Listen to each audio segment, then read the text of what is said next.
I'm ready to roll. Okay, so the chapter 8 in your book is entitled Cell Respiration and Fermentation.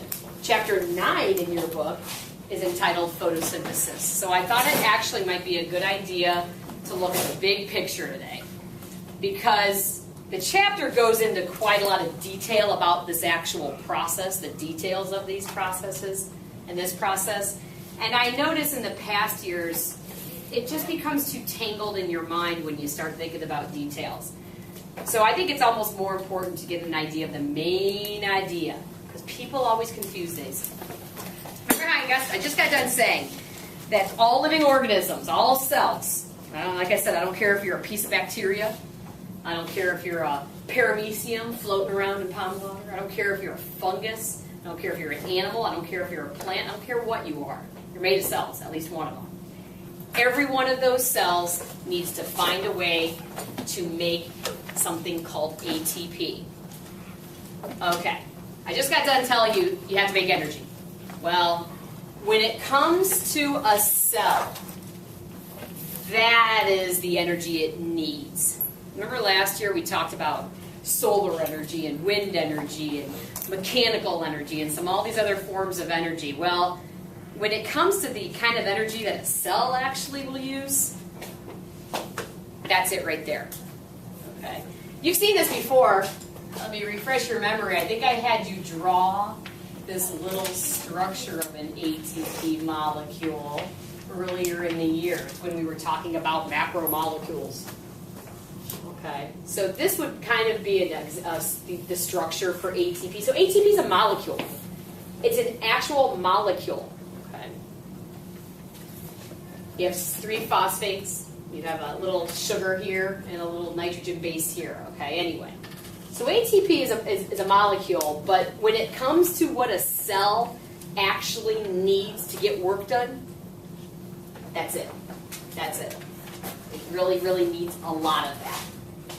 Okay. So all cells need ATP. That was the take-home message there. You better find a way to make it. Every cell better find a way to make it. A cell is either going to make it this way, cell respiration, or this way. This cell respiration, the overall formula is this. You do need to definitely know this, without a doubt, if you don't already. Okay, like I said, you're making ATP, so obviously you're going to see that in the products.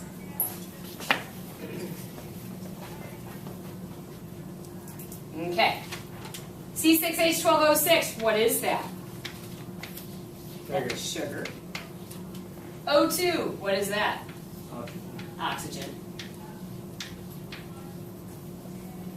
Carbon dioxide, water, and ATP. In other words, the whole process of cellular respiration makes ATP by taking a sugar molecule and breaking it down. That's it. Okay. However, you need oxygen around to make this work. Some organisms and cells aren't lucky enough to have oxygen around.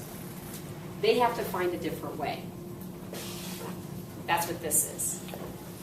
So basically, the reaction for fermentation is really similar.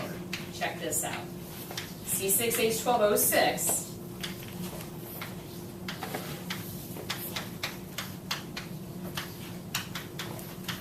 you're still taking sugar. So those cells that actually perform fermentation, they start with sugar too, but what's missing? Oxygen. In other words, if a cell doesn't have oxygen around, they've got to find another way. They still have to make ATP. If those cells are not able to make ATP, they're going to die. So they need to make ATP, but they just got to find a different way.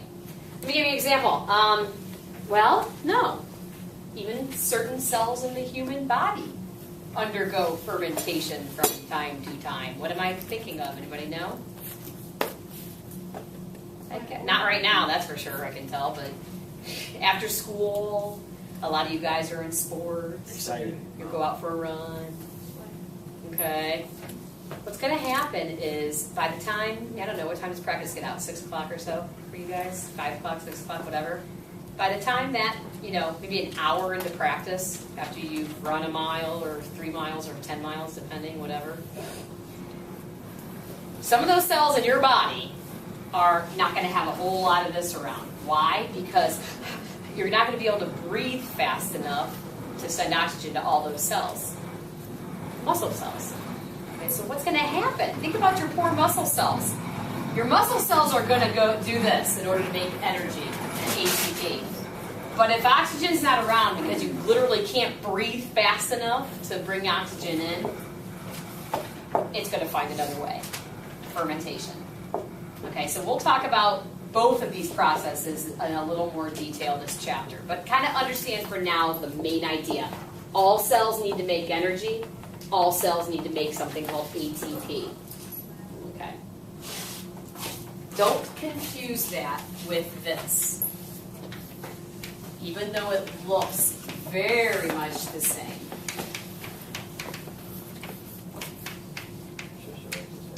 Yeah, right on. This is important.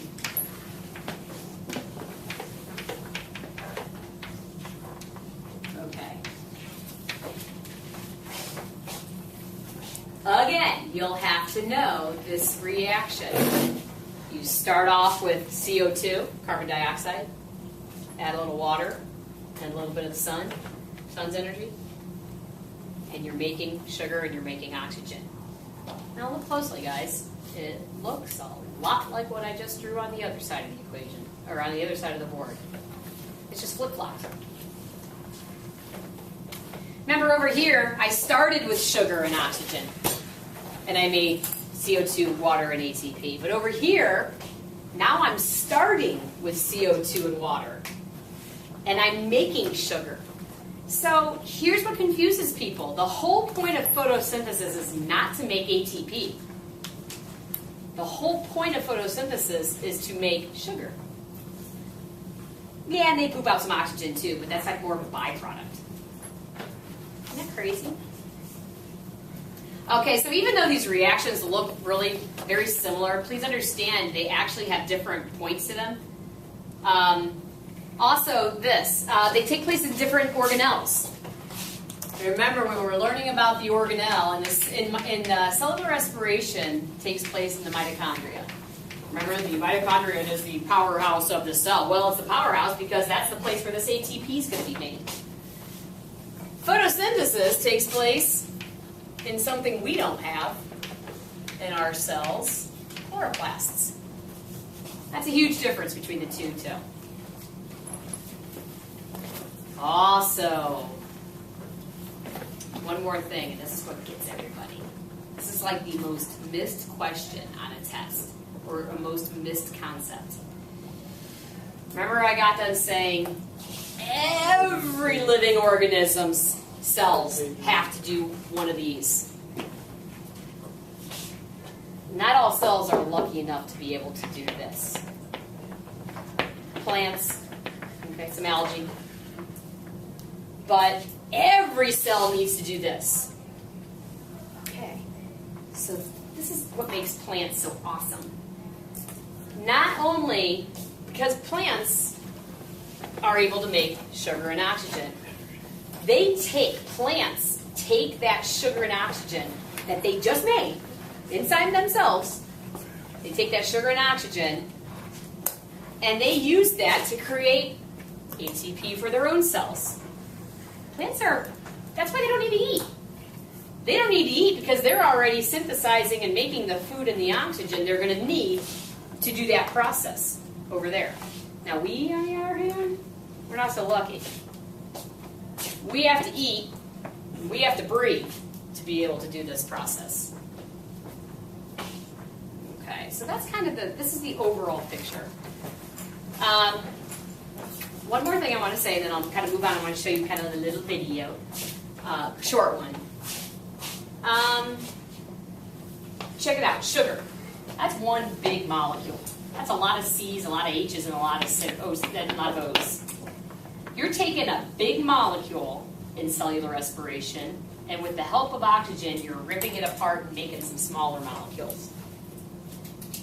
That is called a catabolic reaction. Here's a big word, catabolic reaction.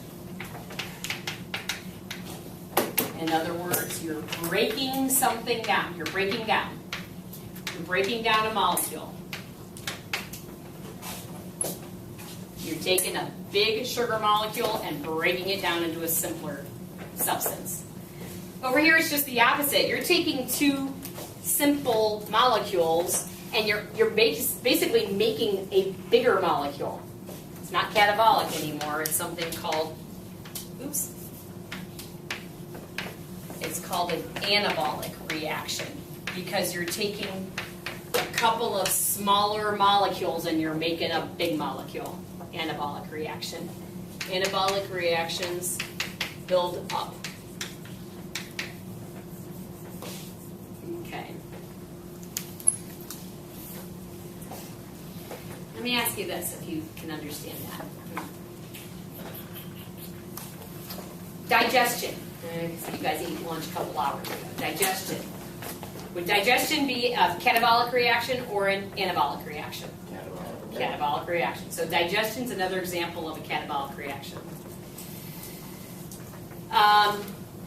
Last chapter, we briefly touched on parts of a cell, and we briefly I told you that cells are like little factories. They make things. Okay, in other words, one of the things they're going to make are proteins. Okay, you're going to take all these little parts and make a protein. So when you make a protein in a cell, is that an anabolic or a catabolic pathway? Anabolic. Anabolic. Okay.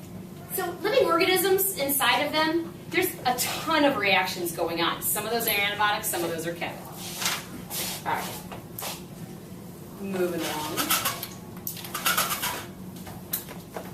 I'll show you this little video. It's kind of cute. How long is it? 2 minutes and 13 seconds. So That's long. don't get excited. No. 2 minutes is a long movie. Okay, so the first thing I'm going to talk about in this chapter, guys, is cell respiration. That's where we're going to go first. And later on, we'll talk about photosynthesis. But this little video is kind of like a little intro to cell respiration. It kind of, just like I've been saying, it kind of gives a little bit of an overview.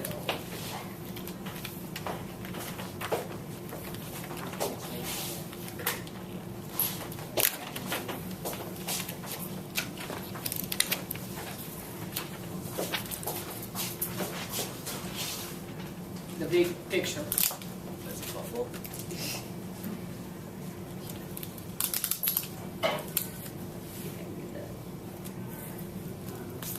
Get that bigger.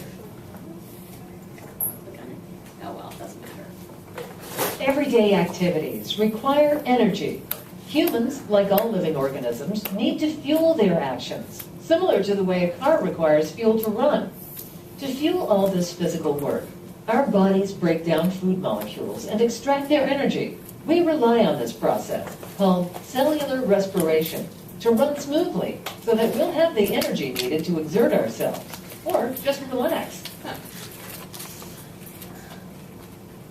In cellular respiration, plants, animals, and all other living organisms harvest energy by breaking down energy-rich molecules. In this example, a bison ingests grass, digests the food, and delivers food molecules to cells of its body. As energy is released by the reactions of cellular respiration, cells capture and store the energy in the bonds of ATP molecules, the chief energy currency of the cell. This plentiful, readily available stored energy in ATP can then be used as needed to fuel the activities of the organism. Cellular respiration requires oxygen, which the animal inhales, and releases carbon dioxide, which the animal exhales. Water is also released during these reactions. Cellular respiration is a bit like photosynthesis in reverse. Note that in photosynthesis, oxygen and sugar are products of the reaction, while they are inputs in cellular respiration. In cellular respiration, carbon dioxide and water are products of the reaction, while in photosynthesis, they are inputs. In photosynthesis, the sun provides the energy to power the reactions, while in cellular respiration, the released energy is stored in the bonds of ATP. Cellular respiration occurs in 3 basic steps: glycolysis, the Krebs cycle, and the electron transport chain. During these processes, food molecules, such as glucose, are gradually broken down, and their energy is used to produce ATP. Okay, because I like this because it kind of gives a big picture. So as I start going into the details a little bit, and I won't go into too much detail, never lose sight of the big picture. Every living cell, all the cells in your guys' body right now, every living cell, bacteria, yeast, whatever, every one of them are, right now, even as you sit there half asleep, are pumping out ATP. I am wide awake. Okay? They're pumping out ATP. As long as you are eating and breathing, you have the ingredients to make ATP. And like I said, you don't even, it's not like you just need ATP when you go out for a run. You need ATP all the time just to be able to function. Let me give you a couple other thoughts about what ATP is used for that we've already talked about this year. You know, we just got done with a chapter about parts of the cell. We talked about that plasma membrane acting like a security gate. Then we went into some detail and said some things need energy in order to go from the outside of the cell to the inside of the cell, or the inside of the cell to the outside of the cell. You need energy for that. Well, that's one use of ATP. It helps bring things in and out of the cell.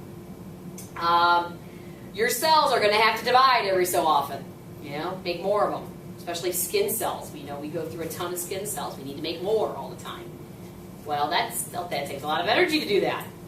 ATP. Okay. Move. All right. There's lots of cells inside of your body that need to move. How are they going to do that? ATP.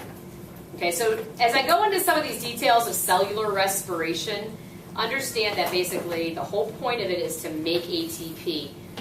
Don't think of cellular respiration like breathing respiration. Okay, it's not directly related. Sort of, kind of, and not really.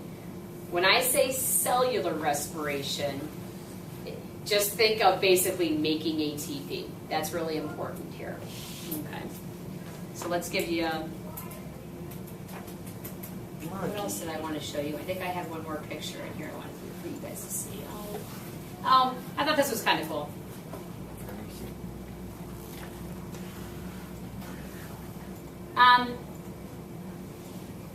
Where's that one picture? There it is.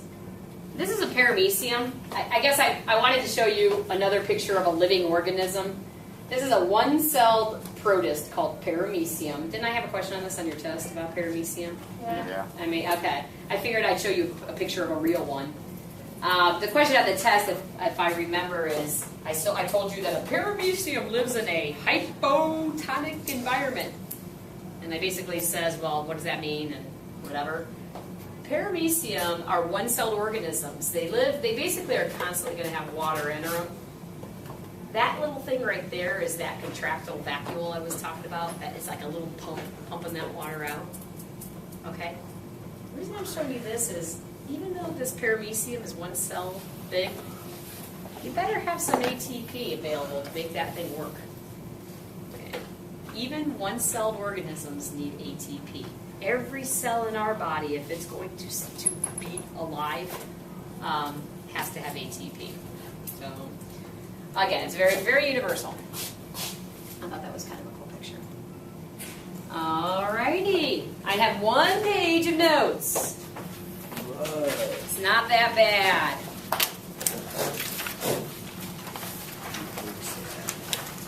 Oh, you know what? Before I get to that, though, did you guys check out the jar in front of you? I poke it with my pencil. Okay, I said I was going to talk about that, and I never did. No. Okay, here's what we did. You guys, I hope you had a chance to see the wrinkly egg. Oh, wow. It did come back to life. Oh, for the most part. Yeah, no, it didn't bust at all. This thing's still intact. It just is, it's most of the way deflated. But actually this morning, I took out the corn syrup and I put it back in water again because the other class was like, well, if we take it out of the corn syrup and put it in water, will it inflate again? And yeah, it's doing it. That egg, believe it or not, even though it looks like it has a hole in it, there is no hole in it at all.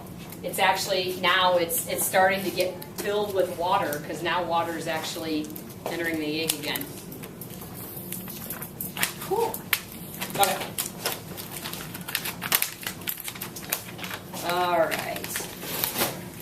This shouldn't take long. Good.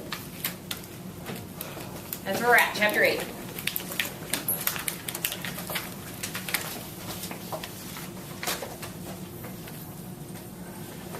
Energy, the ability to do work. Sounds like something I would say yesterday or last year. Last year we talked about energy all the time. We talked about energy, different forms of energy, light energy and wind energy and solar energy and all this other forms of energy. Now the ones you need to be concerned about for this topic are chemical energy and light energy. Remember what they are. Chemical energy is the energy that's stored in bonds. Ooh, leave out that word ATP. That's just an example. That's going to confuse you. Any molecule that is made up of atoms, those atoms are going to be held together by bonds. That's chemical energy. I think last year I remember talking about gasoline. Okay, gasoline. Gasoline's a really, really big molecule made up of a lot of atoms. Well, that molecule has a ton of chemical energy. That's why when you light a match and all those bonds break, okay, you get a big explosion. Lots of chemical energy stored up in bonds. Light energy is the only other form of energy that's needed, obviously, because we're going to talk about photosynthesis. Okay. There are a couple laws here that you should be familiar with in science called the laws of thermodynamics. One of them is real easy. In fact, we saw that last year. Energy can't be created or destroyed. And that applies here as well, the world of biology, believe it or not. The second law, each energy conversion results in a loss of usable energy. Put a period at the end of that sentence. This one's a little more complicated.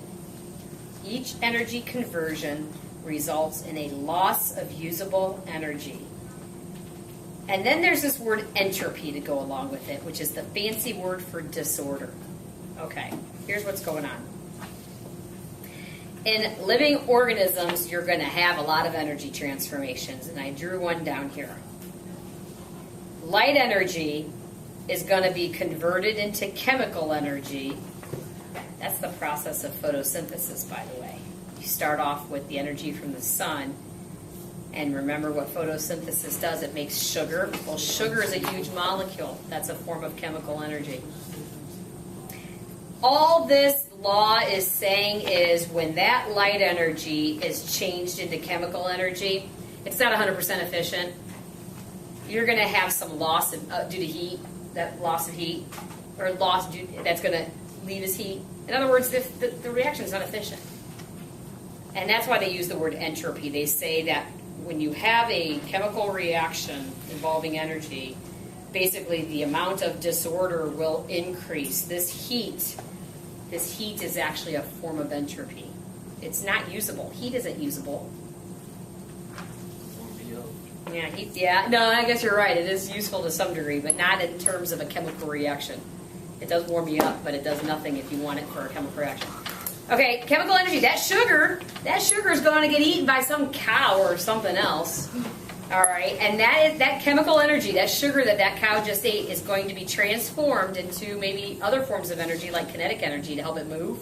Remember, kinetic energy, a form of movement.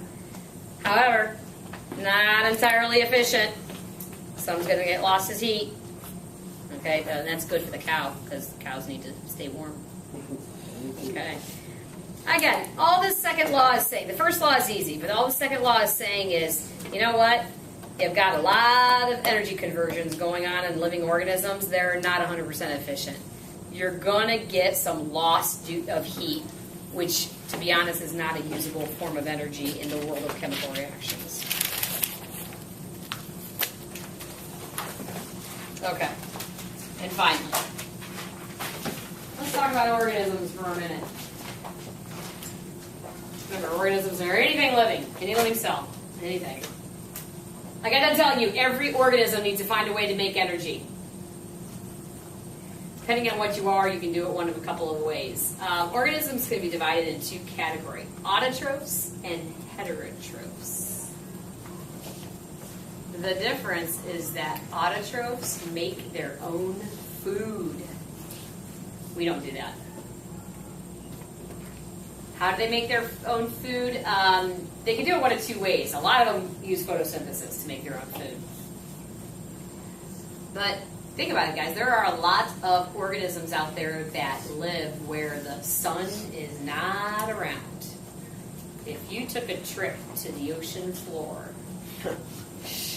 Yeah. there is no way that that sun is going to be able to go through all that water. You know, ocean floors are miles and miles deep.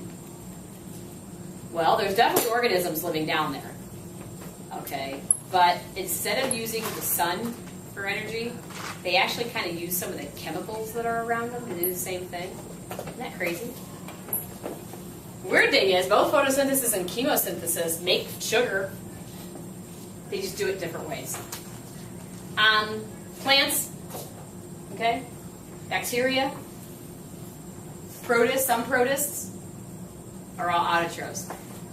I want you guys to remember that autotrophs make their own food. These are the organisms that are capable of making sugar. Autotrophs. I always kind of think of that. It's easy to remember if you remember that autotrophs automatically make their food. Autotrophs, they automatically make their own food. They don't need to eat. Okay. Unlike these guys over here, we fall into this category, heterotroph. We're a heterotroph. We have to ingest food. We have to eat.